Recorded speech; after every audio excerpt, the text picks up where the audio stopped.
Idgham yang pertama.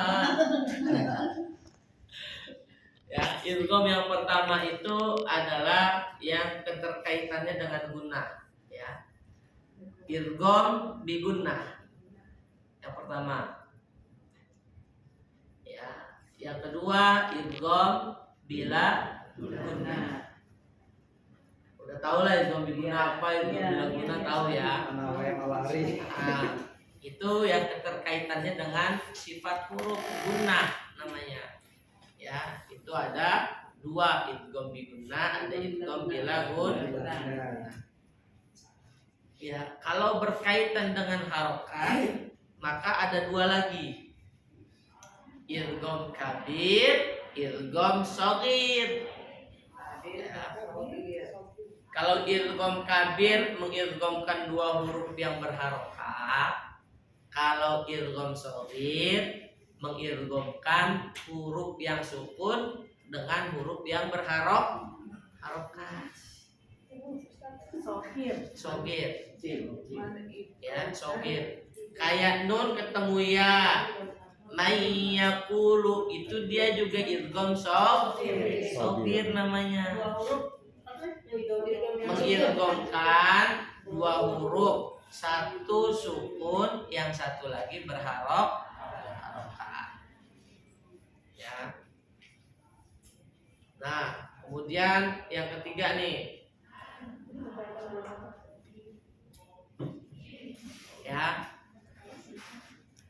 Idgham kalau dilihat dari segi bentuk huruf. Kalau bentuk berarti sifat dan makhraj ngikut ya. Ya. Ada idgham mutamasilain, satu. Mutamasilain yaitu mengidghamkan dua huruf yang sama. Nun ketemu nun, jim ketemu jim, mim ketemu mim, yang orang bilang idgham mimi, idgham jiji, ya itu namanya idgham mutamasilain, ya. Ya, idghamkan dua huruf yang sama ya. Nah, yang kedua nih namanya idgham mutajanisain. Idgham mutajanisain itu mengidghamkan dua huruf yang sejenis. Sejenis itu kayak laki-laki perempuan tuh satu jenis. Laki-laki perempuan satu jenis, tapi bentuknya berbeda. Ingat ya, yang disebut satu jenis itu sama-sama manusia, tapi bentuknya berbeda. Ada laki-laki, ada perempuan. Nah, kalau idgham mutajanisain ini artinya gini, satu makhraj tapi sifatnya berbeda. Paham ya? Satu makhraj tapi sifatnya berbeda. Contoh, huruf dad bertemu dengan huruf dal. Dha sama dal itu sama-sama makhraj lisan, tapi sifatnya berbeda. Huruf qa dengan huruf ta, ya, ya itu. Nah, itu idgham mutajanis. Yang ketiga idgham mutaqaribain. Mutaqaribain. Taqarib artinya berdekatan. Apa? Berdekatan makhraj dan sifatnya. Yang keempat mutabaidain. Mutabaidain. Apa mutabaidain? Iya, mengidghamkan dua huruf yang berjauhan. Ada dong. Contohnya nun ketemu wau. Saya tanya, nun itu huruf apa? Lisaniyah, nun nih. Lidah ya. Nun.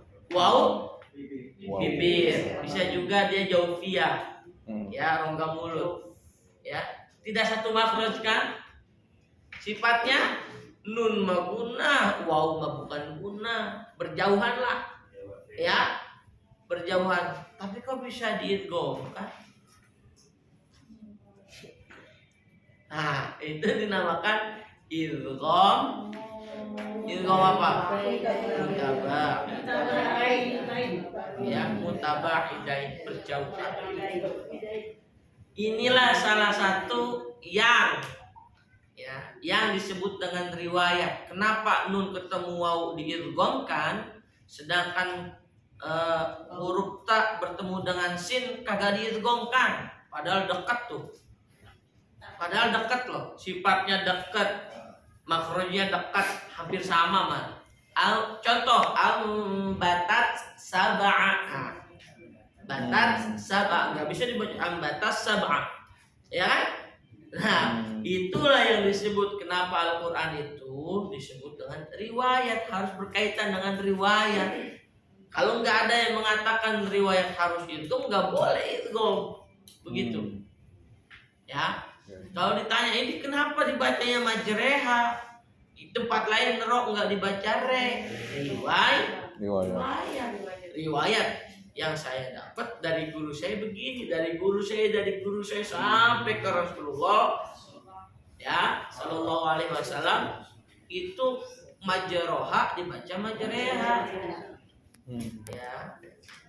Dari mana riwayatnya yang kita ambil? Riwayat Imam Asim, riwayat Hafiz. Kita bisa jawab. Ya. Kalau kita pergi ke Maroko, di sana pakainya waros. Ya, jangan heran terus.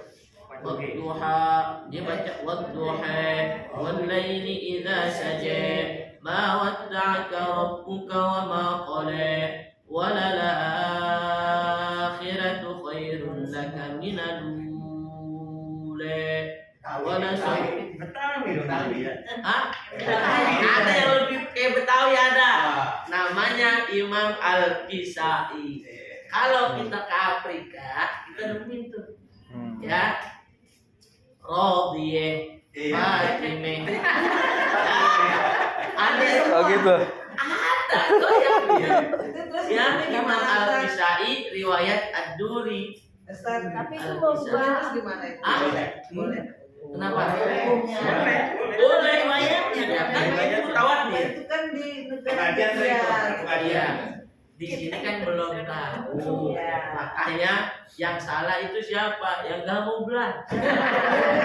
Kalau kita makin banyak belajar, makin menyelami ilmunya, makin sedikit kita menyalahkan bacaan orang.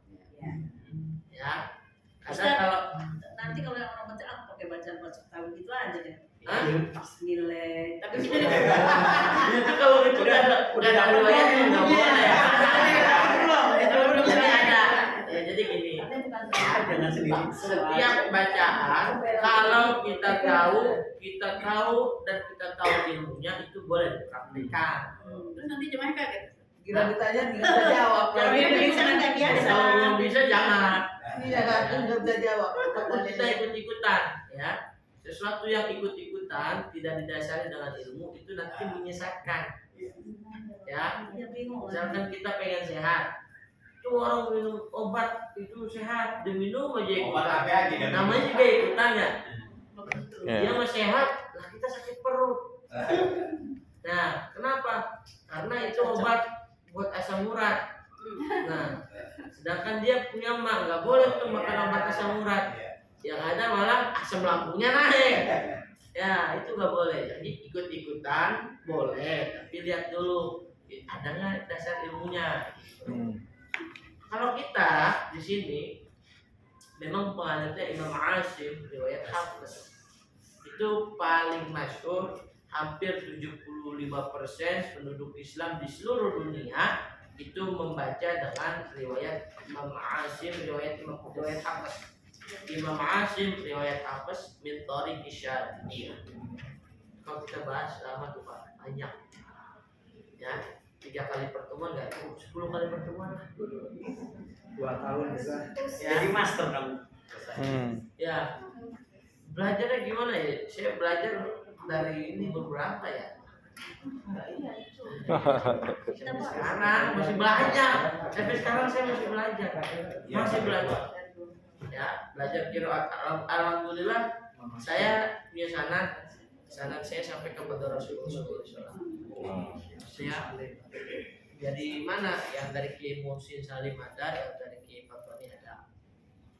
Ya, ada sanadnya.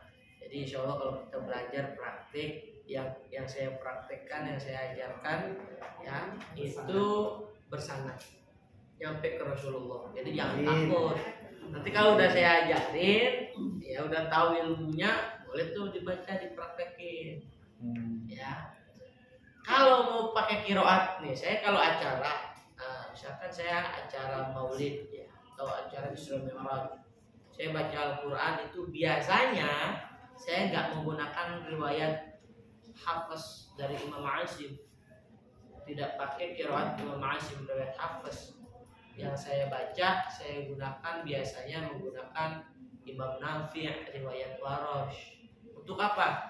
Untuk memberitahu kepada halayak ramai orang bahwasanya qiraat itu nggak cuma satu itu doang.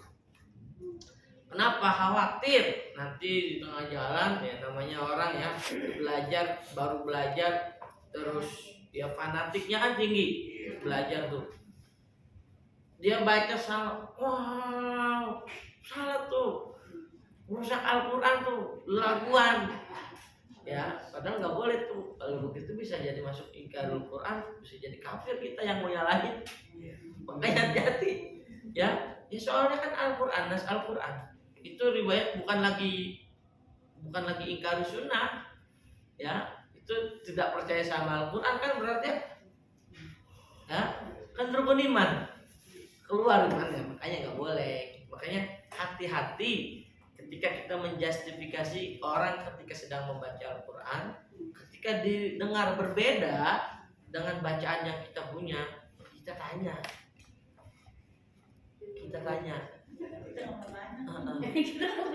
nanya ke orang, nanya ke temennya. Kalau emang nggak tahu lagi nanya lagi, ya.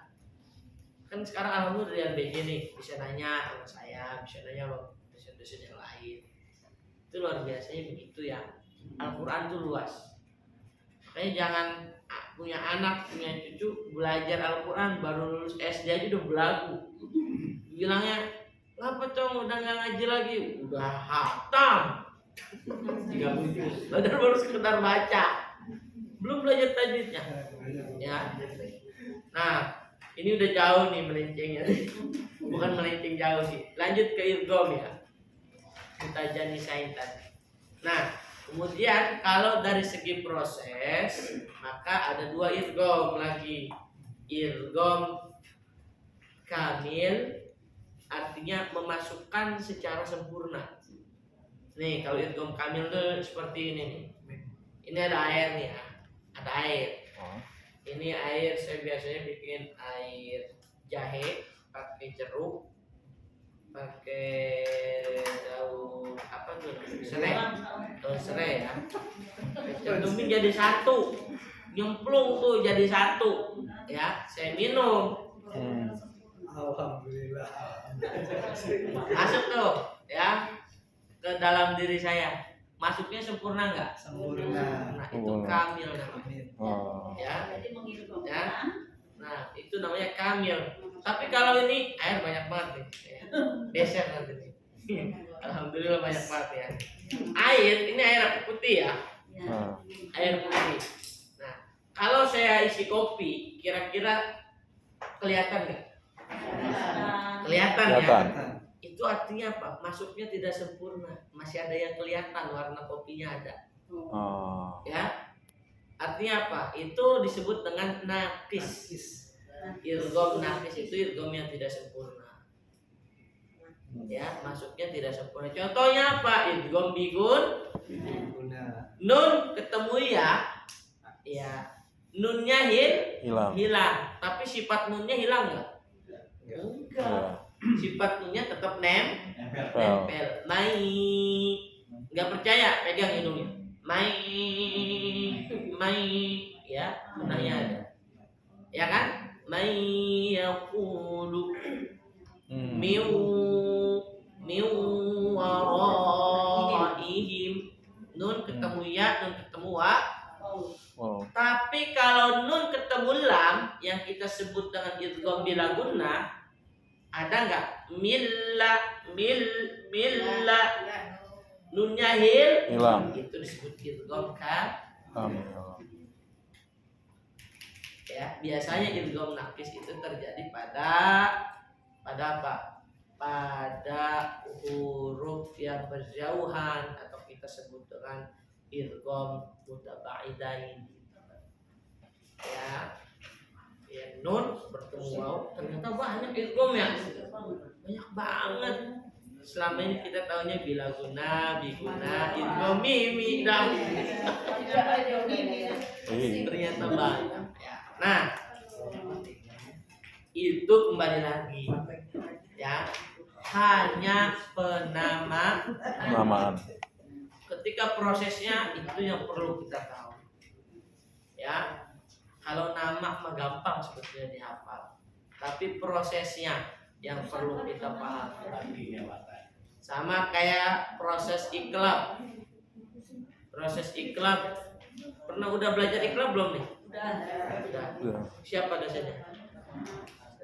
Wah, lupa. Munawir. Kiai Munawir. Urusnya itu beliau. Dulu saya latihan tilawah di sini, yang ngebina beliau. Sekarang saya di sini kaget beliau. Udah lama nggak ketemu di sini, jadi ikutan ngajar tong lu gitu. Hebat bener katanya. Ya kan yang hebat gurunya, bisa nyetak murid, akhirnya bisa ngajar bareng sama beliau. Nih gini, iqlab itu punya 3 proses. Ya, miman bigunnatin ma'al ikhfa. Itu tertuang di dalam bait Tuhfatul Atfal. Wa tsalisul iqlabu 'indal ba'i miman bigunnatin ma'al ikhfa. Ya, iqlab nih. Iqlab itu prosesnya ada 3. Yang pertama, miman diganti nunnya dengan mim. Bigunnatin kemudian digunakan. Jadi mim tuh itu baru 2 proses. Mim ba'di itu baru 2 proses. Yang terakhir ma'al ikhfa'i, ternyata di dalam iqlab ada ikhfa. Ya, ikhfanya gimana supaya tidak mim ba'di? Maka harus ada direnggangin sehelai kertas.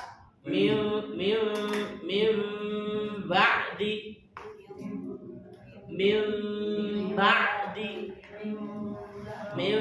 ba'di. Nah, itu miman bigunatin ma'al ikhfa'i, tercantum dalam kitab Tuhfatul Atfal. Ya, tetapi di dalam Jazariyah ada lagi nih pendapat yang lain. Lupa ya, tanggung nih biar nyambung. Ikhfa itu ya, iqlab itu boleh sampai prosesnya cuma 2. Miman bigunnah, mim dan gunnah. Mim ba'di boleh, itu pendapat yang kedua.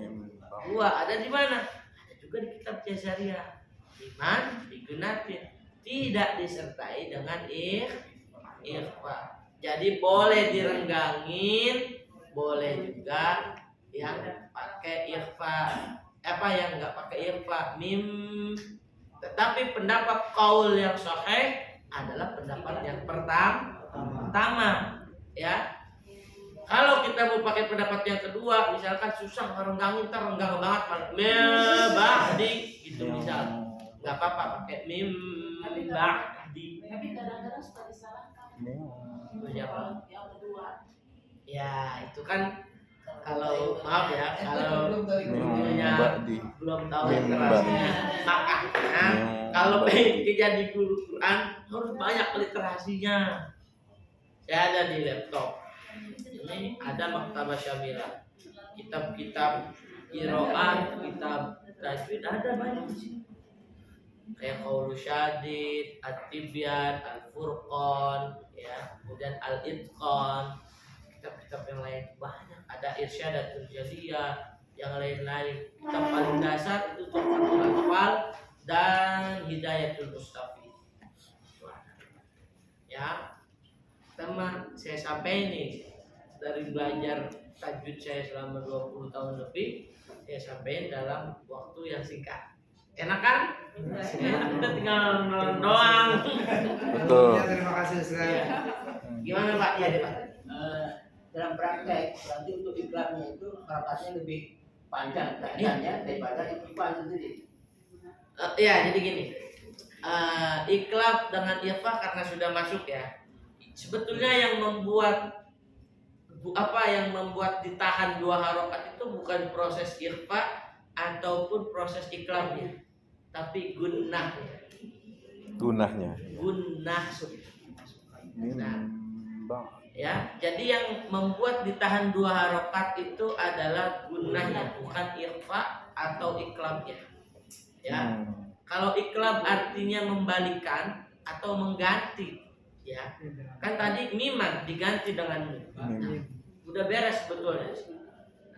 Kemudian ikhfa artinya samar tapi ma'al gunnah. Karena ada maratibul gunnah itu. Ini yang sering salah pun ketika kita belajar gunnah ada yang sering salah. Sering banget salah. Nanti saya bahas sedikit lagi ya.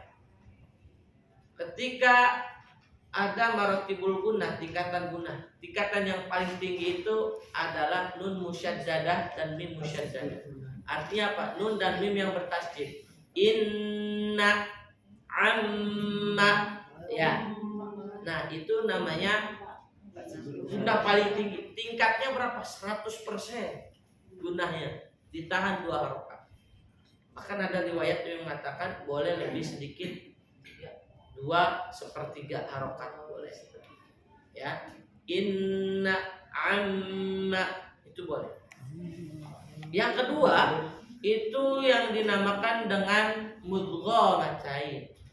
Nun dan mim yang terkena hukum idgham. Nun ketemu wawu, nun ketemu ya, may yaqulu, ya. May yaqulu min wara'i, itu ada gunanya. Hidungnya pegang. Kalau guna itu lewat hidung karena khasyum. Terus yang ketiga, mukhfiyatain. Nun dan mim yang terkena hukum ikhfa. Mim bisa keluar kalau mim qabli, ya. Kemudian ikhfa syafawi, ya. Mim apa tuh? Humbari. Nah, yang perlu digarisbawahi di sini, proses ikhfa syafawi dan iklab hampir mirip. Ya. Tapi untuk ikhfa syafawi nggak ada toleransi. Kayak tadi iklab. Kalau iklab kan boleh mim ba'di. Ya. Kalau ikhfa syafawi hanya satu cara. Harus renggang. Karena ikhfa syafawi. Ya, ikhfa ma'al gunnah. Kalau tadi kan iklab, ya, ma'al iklab, ya kan? Udah diganti dengan mim disertai dengan gunnahnya sebenarnya udah beres. Nah, tapi kalau untuk mim ketemu ba itu wajib direnggangi. Ya. Hum bari. Kenapa? Karena ikhfa. Pusing ya. Ya, kalau dulu saya belajar psikologi pendidikan, kata Freud itu salah satu orang ciri-ciri orang hidup itu dia pusing. Ya, kalau kita pusing berarti kita masih hidup. Berarti otaknya lagi bekerja loh, enggak? Iya, betul. Ya. Kalau kita misalkan jarang pusing itu maaf ya, bisa jadi cepat kena kanker otak. Karena olahraga otak itu berpikir. Ya, kita pusing itu lebih bagus. Tapi kalau banyak pikiran beda ya. Kalau banyak pikiran itu banyak kewajiban yang tidak dilunasi gitu ya. Tapi kalau lagi belajar pusing itu otak kita lagi bekerja. Bekerja menata partisi-partisi yang ada di otak. Otak kita itu kalau kita kayak laptop ya, kalau kayak handphone itu ada memori. Memorinya folder ini foto lagi liburan, ini foto lagi ini. Kadang kita suka lupa. Yang bikin lupa itu bukan otaknya. Kita lupa naruhnya di mana, di sebelah mana ya. Maka dulu ketika saya belajar psikologi pendidikan, diajarin sama Pak Prof, almarhum Pak Prof Dr. Abdul Majid, itu beliau bilang, ingetin kalau kita masuk kuliah nih, folder yang dipakai sebelah kanan. Nanti ketika kita masuk, kita tinggal buka. Kita ingetin aja, kita memberi stimulus ke diri kita, hipnotis diri kita seperti itu.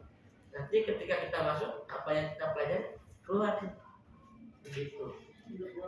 Dibayangkan. Ya. Oke, jadi seperti itu ya. Ini mulai kemana-mana nih. Padahal baru membahas kebijakan ilmu tajwid. Tanya Mbak, kalau Ilkom Kabir sama Zohir itu sama nggak? Sogir. Sama nggak sama Kamil sama Nakis? Itu istilahnya. Ya, saya jawab pakai ini ya. Pakai tulisan ya. Cuman ya puluh. Kelihatan kan ya?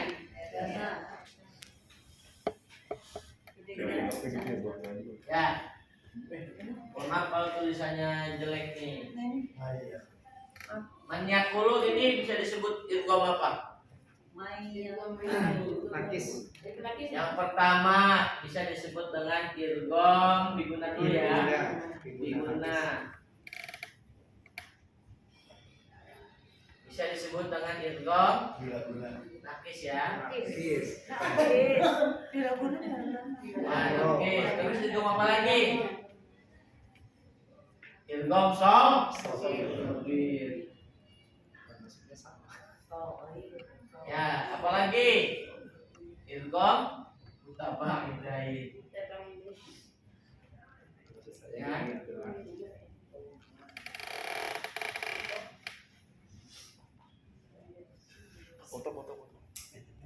Ya, mutaba'idai. Ternyata satu huruf satu begini aja itu udah banyak. Ya, banyak ya. Nah, kalau tadi ditanya kalau idgham sogir itu bisa nggak disebut dengan idgham kabir, disebut dengan idgham nakis? Ya maksudnya sama enggak? Rata-rata idgham kabir itu masuk ke dalam idgham kamil, dan sampai sekarang saya belum menemukan ada idgham kabir yang masuk ke dalam idgham nakis. Ya, banyak ya, luar biasa.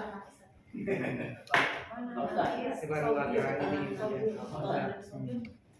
IFA itu kan semua yang 15 huruf tadi kalau tadi dengan 15 huruf itu bunyinya sama enggak? Ikhfa. Ya. Nih ada yang nanya ikhfa nih. Oke lah, hari ini mah kita remeh yang sebelumnya ya. Iya. Ikhfa itu ada ikhfa akrab, ada ikhfa ausat, ada ikhfa ab'ad. Ya. Masing-masing ikhfa itu tidak sama bunyinya.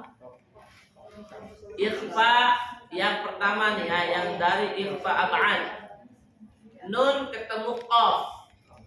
Suara nunnya makin jauh ketinggalan. Kata siapa? Kata komeng.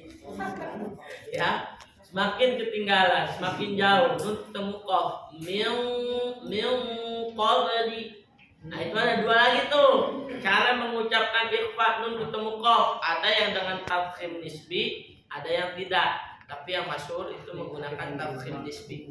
Min qabli. Untuk apa? Membedakan nun ketemu qaf, nun ketemu kaf. Minkum. Nah, itu masuk ke dalam ikhfa apa? Ya. Cara mengetahui mana ab'ad, mana ausat, mana akrab itu bentuk lidah. Nah, lisan yang huruf lisannya yang paling jauh itu qaf dan kaf. Nah, itu masuk ke dalam ikhfa ab'ad. Ikhfa ausat, nun ketemu jim, nun ketemu shin. Anja jadi an. Insya jadi an. Kalau kalau ab'ad itu jadi jadi ang, ya, rata-rata bunyinya ang. Kalau ausat itu jadi an, ya, anja, insya, ya. Sedangkan kalau akrob lebih mirip ke nun tapi sama. Nun ketemu tak, anta, anta, anta. Jadi nggak semuanya ang, bukan angta, bukan anja, bukan angsa. Nah, ya kan, nun ketemu sin, angsa. Jadi nah beda ya. Kalau Ya, seperti itu ya. kalau yang belum paham, Kalau belum paham gini. Kalau belum paham bacanya ang semua juga nggak ngapa-ngapa. Kagak merubah makna. Ya, misalkan insya Allah kan begitu. Lagi belajar nggak ngapa-ngapa, dosa kagak. Orang salah juga kalau salah masuknya kopi salah. Kalau husnudzon dibaca husnujon itu salah banget.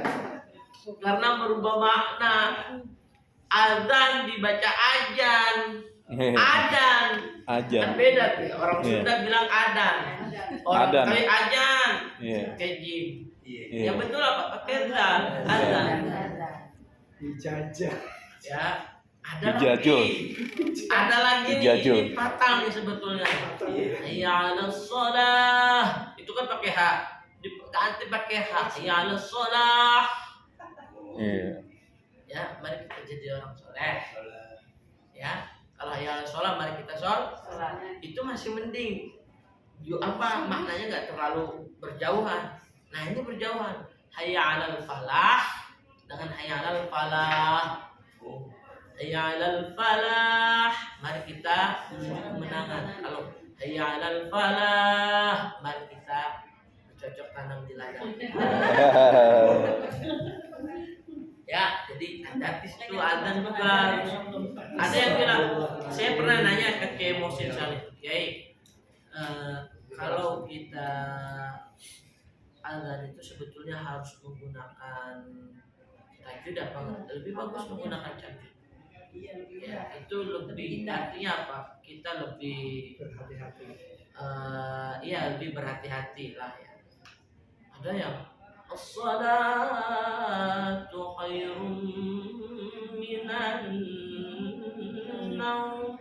Boleh nggak? Masih boleh 2 rakaat. Tapi jangan nendang. Kurang bagus. Lah di Arab begitu. Enggak, di Arab enggak begitu. Minan naum ada jedanya, ada 2 rakaat. Kenal kita ikut-ikutan. Udah sih kita memang biasa mad alif di sukunya baca 6 rakaat aja udah. Ya begitu. Minan naum. Karena enggak bakal ngaruh. Orang yang tidur pasti tidur. Ya,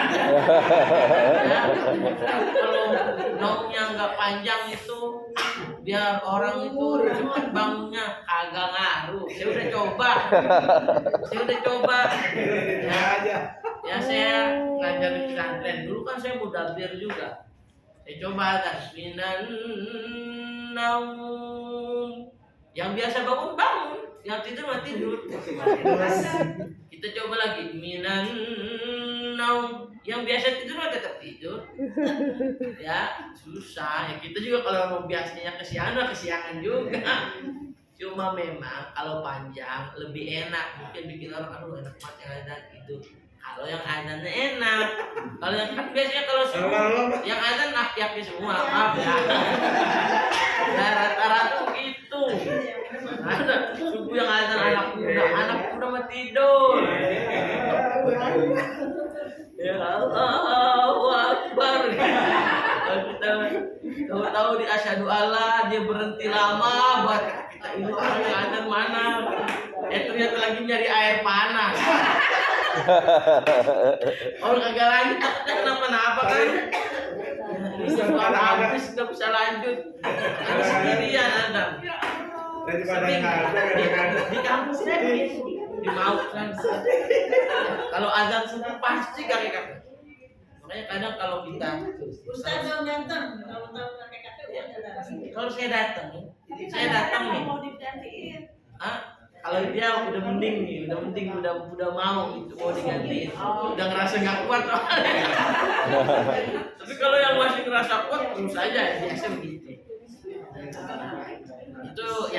Itu apa sih pemikiran kolonialisme yang memang masih sampai sekarang masih ada.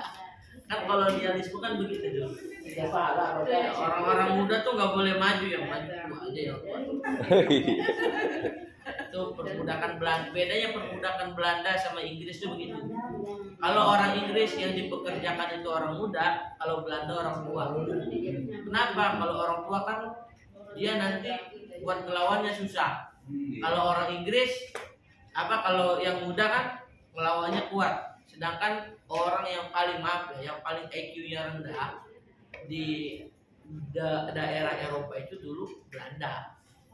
Tapi hebatnya Belanda bisa ngegaji Indonesia. Indonesia lebih rendah. Ya setengah. Waduh. Kalau kita lihat literasi buku-buku sejarah, sebetulnya orang Indonesia itu bukan dijajah sama orang Belanda. Yang menjajah Indonesia itu orang Indonesia sendiri. Para Demang, Iya. itu yang punya kekuasaan itu. Orang Belanda itu selalu mereka bilang kita selalu mau ngegaji orang yang kerja berapa gulden. 1 bulan tuh berapa gulden dikasih. Mata uang Belanda ya waktu itu ya. Tapi di kota. Nah, tapi yang sampai itu cuma beberapa Iya, doang. Sisanya memang budaya korupsi di Indonesia itu udah luar biasa. Dari dulu. Ya, saya aja buktiin sendiri kemarin. Saya balik nama mobil, balik nama ke Bekasi. Saya berangkat ke Bekasi, pulang kapal. Pak, saya mau proses balik nama. Oh iya Pak, mau yang 1 hari jadi, apa mau yang luar? Kalau yang sehari bisa nggak? Bisa Pak, tapi ada biayanya. Dia bilang saya jauh-jauh dari Tangerang ke sini Pak, kayak ngurus sendiri biar nggak kena biaya-biaya kayak gitu. Oh ya Pak, silakan aja ngurus sendiri Pak. Ya semoga aja bisa 1 hari. Bener, 1 hari dikerjain. Bukan 1 hari beres, 1 hari dikerjain. Besoknya kesana lagi. Padahal 1 hari bisa beres. Iya, luar biasa ya. Jadi seperti itu. Nah baik, nih kita hari ini sampai situ ya. Tapi nanti besok itu hari Kamis ya. Materi kita adalah praktik surah Fatihah ya. Nanti saya bilang banyak orang baca gunnahnya salah. Contohnya begini. Bismillahirrahmanirrahim. Alhamdulillahirabbil alamin.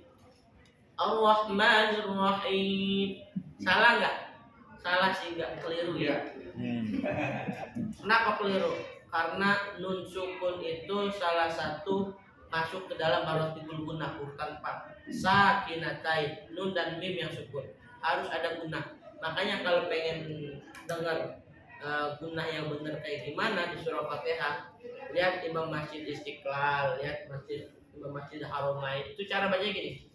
Bismillahirrahmanirrahim. Gitu ya. Agak ditahan. Bismillahirrahmanirrahim. Alhamdulillahirabbil alamin. Ar-Rahmanir-Rahim. Maliki yaumiddin. Ya kan? Enggak ada yang Bismillahirrahmanirrahim.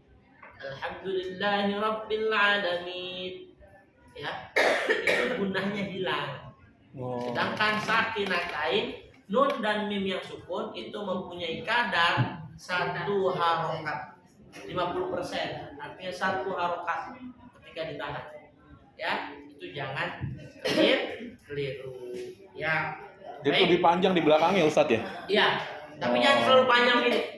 Ar-Rahmanir Rahim. Oh gitu. Ar-Rahmanir Rahim.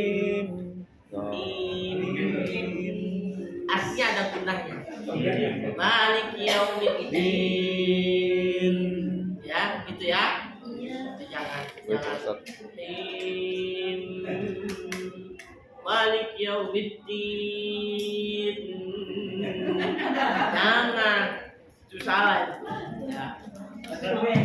Ya. Maksudnya biar enak. Ya, gimana? Minggu lalu waktu di Istiqlal kan datang Al Habib Hafiz. Dia baca Fatihah. Fatihah di subuh gitu ya. Tahu deh. Ya, menurut Ustaz bagaimana? Sah nggak sholatnya? Sah. Sah. Fasih tentu belum. Ya. Tapi sekelas beliau tahu kekurangannya. Ya. Beliau itu ketika baca Fatihah memang lahga orang Yaman begitu. Saya kan rumah saya dekat sama Habib Jindan. Dekat banget sama Habib Jindan. 300 meter lah, 400 meter lah nyampe ke rumah Habib Jindan. Itu kalau beliau saya dapat jadwal, ya beliau jadwal khotib, saya jadwal imam. Kadang-kala kita nggak enak, beliau menurut ya Rasul. Kita suruh baca maju ke depan. Walaupun memang ya kalau dari segi tajwid ya jauh, tapi sah apa enggak? Fatihahnya sah. Kenapa sih Ustadz Fatihahnya saya nggak tahu. Fatihahnya ya sebetulnya fasih, tapi Bahasa cepat. nyamannya itu Ya. ya. Ya, ini apa? Alhamdulillahirabbil alamin. Ar-Rahmanir Rahim. Maliki yaumiddin. Iyyaka na'budu wa iyyaka nasta'in. Gitu kan? Tapi setelah masuk ke surah ngebut biasanya.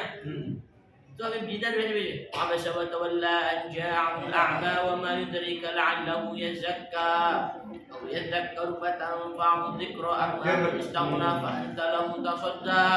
Wa ma 'alaika alla yazakka. Begitu bacanya. Ya. Kan yang masuk rukun Fatihahnya. Iya. Kalau Fatihahnya bagus ya. Habib Umar Fatihahnya bagus. Ya. Tapi kalau emang bacaan yang lain, Quran yang lain, ya, untuk sampai ke martabat tartil bisa sampai martabat tartil. Tapi kalau dari sampai ke martabat fasih enggak. Ya, belum. Karena orang Yaman itu dialeknya huruf qaf itu go. Ya, faqad qala gola. Coca-Cola goga-gola. Sama ke orang Mesir, huruf jim itu nggak bisa, huruf qaf mereka nggak bisa. Qalbi albi. Gitu. Ya, jamal gamal. Ya, seperti itu. Jadi kita yang udah fasih jangan ikut-ikutan. Makanya orang Indonesia itu dianugerahi lidah yang kesana kemari bisa. Ya, jadi seperti itu.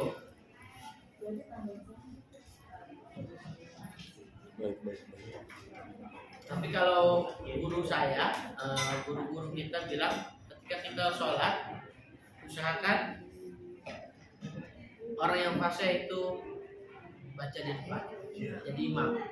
Kalau kasus kemarin Habib Umar, kapan lagi diimamin nama beliau kan begitu? Betul ya. Iya. Ya, nggak apa-apa sesekali beliau yang imam.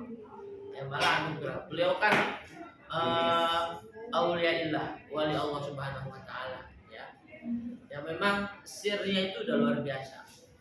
Ya, beliau itu bahkan bisa bertemu dengan Rasulullah tidak hanya dalam mimpi, dalam kondisi sadar ya, dan itu real. Gimana kita ngebuktinya? Kita nggak bisa ngelihat. Gimana mau ngelihat langsung? Makomnya udah beda Ustaz. Ya. Beliau itu wali kutub. Dulu kita punya wali kutub. Ya, pemimpin para wali siapa? Abah Gurus Kumpul. Abah Gurus Kumpul tuh wali yang komplit. Baca Qurannya bagus, tajwidnya bagus, ilmu-ilmu yang lain diterima. Cuman sayang yang seperti itu 200 tahun sekali adanya. Hah? Kalimantan. Kalau haulnya itu, oh masya Allah. sampai berapa Oh kilometer iya itu. benar. 12 kilo kaulnya beliau. Ya mencari keberkahan. Itu bukan menghambakan diri kepada beliau, bukan. Tapi ya dengan wasilah beliau kita bisa kenal dengan agama, kita bisa kenal dengan Allah Subhanahu wa taala. Yang Kalimantan itu ya Ustaz. Dulu itu Indonesia, orang dari mana-mana itu ngajinya ke beliau. Kalimantan. Abang Gurus Kumpul. Ya, itu luar biasa. Itu salah satu idola saya. Anak komplit, baca Qurannya indah, suaranya indah.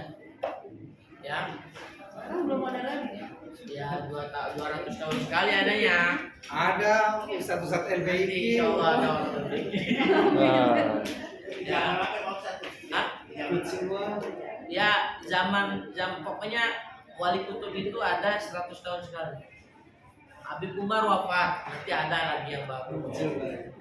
Tapi kalau yang akuan itu artinya dia berdiri sendiri, bukan karena menggantikan orang lain. Artinya pada zaman itu ada wali kutubnya ada dari Yaman, ya. Syekh Abdul Qadir, bukan Abdul Qadir Jilani, bukan Syekh Abdul Qadir bukan dari Yaman, dari Mekah, ya. Tapi di Indonesia beliau ada juga. Sampai ditanya, sebetulnya ini Abang Gurus Kumpul ini wali bukan? Beliau bilang beliau wali dan kerajaannya berbeda denganku. Dia punya kerajaan sendiri. Dia berdiri sendiri. Walinya bukan ngeganti. Ya kalau Habib Umar menggantikan yang sebelumnya. Ya, kalau Abang Gurus Kumpul itu berdiri sendiri. Dan belum ada yang gantiin. Ya seperti itu. Kalau ngomongin masalah wali mah itu tinggian buat kita. iya. Yang pada dasarnya, Biar pada tahu aja, Pak dasarnya Ustadz. kita semua adalah wali murid, Orang suruh puasa. wali murid buat anak-anak kita. Baik, kita akhiri dengan sama-sama membaca Al-Quran. Allahumma arhamna bil Qur'an waj'alhu lana imaman wa nuran wa huda wa rahmah. Allahumma zakkirna minhu ma nasina wa alimna minhu ma jahilna warzuqna tilawatahu ala al-laili wa akhirah nahar waj'alhu lana hujjatan ya rabbal alamin. Assalamualaikum warahmatullahi wabarakatuh. Waalaikumsalam